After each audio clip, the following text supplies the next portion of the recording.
हिमाचल विधानसभा में आज एक बार फिर से काफी हंगामा हुआ। मामला इस बार आउटसोर्स कर्मचारियों का था। दरअसल डिप्टी सीएम मुकेश अग्निहोत्री ने यह कह दिया कि पूर्व सरकार में सराज और धर्मपुर विधानसभा हलके से ज्यादातर लोगों को नौकरी दी गई। आप जानते हैं कि सराज हलका पूर्व मुख्यमंत्री जयराम ठाकुर का हलका है।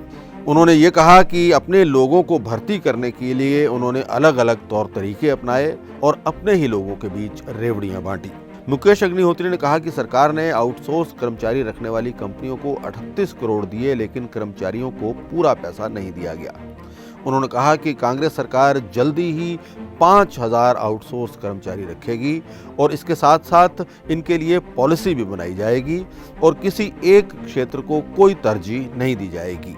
उन्होंने ये बात आउटसोर्स कर्मचारियों को लेकर सदन में प्रकाश राणा, रणधीर शर्मा और विपिन सिंह परमार द्वारा पूछे गए सवाल के जवाब में कही थी।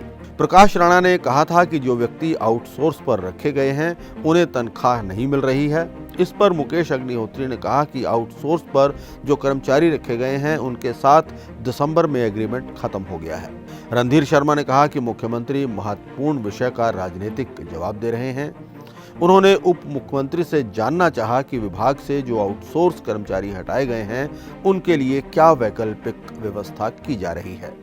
हटाए गए कर्मचारियों के कारण पेयजल स्कीमें बंद हो रही हैं और गर्मियां आने वाली हैं। मुकेश अग्निहोत्री ने तंज करते हुए कहा कि बात निकलेगी तो दूर तक जाएगी। उन्होंने कहा कि एक ही हलके से 1000 आउटसोर्स कर्मचारी पिछली बार लगा दिए गए थे। इसके साथ साथ कई अन्य मुद्दों पर भी आज विधानसभा में बातचीत हुई, चर्चा हुई, जिसमें से एक संकल्प बीजेपी विधायक पूर्णचंद ठाकुर द्वारा लाया गया, जिसमें औषधीय गुणों को देखते हुए भांग की खेती को दूसरे प्रदेशों की तर्ज पर वैध करने की नीति बनाने की मांग की गई। इसी प्रकार एक और संकल्प भी लाया गया।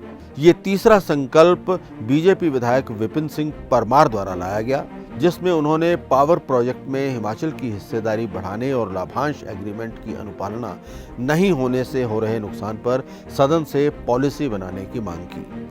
आज सदन की कार्रवाई को 2 दिन के लिए स्थगित किया जाएगा और सोमवार को दोबारा से विधानसभा शुरू होगी। इस बीच विधानसभा के बाद आज ही कैबिनेट मीटिंग भी बुलाई गई है। इसमें सदन में पास बिल को मंजूरी के लिए पेश किया जाएगा। इसी तरह कांग्रेस की आगामी बजट सेशन को लेकर रणनीति भी तैयार होगी।